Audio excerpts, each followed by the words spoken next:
आपने स्कूलों की बात की, इंस्टीट्यूशंस की बात की, तो कल सईद गनी साहब मिनिस्टर एजुकेशन ने स्टीयरिंग कमेटी की मीटिंग की जिसमें सब स्टेक होल्डर्स आए।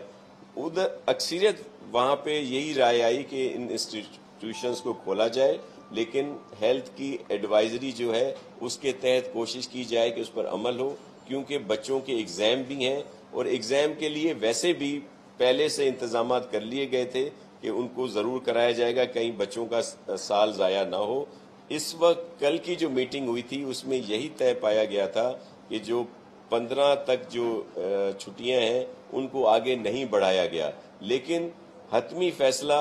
आज और कल किया जाएगा। आज भी सीएम हाउस में मीटिंग है, कल भी होगी, जाहिर है डेली बेसिस पे होती है, तो इसको बाद में जो हतमी फैसला है वो बाद में किया जाएगा। लेकिन इस वक्त हमारी पूरी कोशिश है कि ये छुट्टियां ना बढ़ें और जो इम्तिहान है बच्चों के वो टाइम पे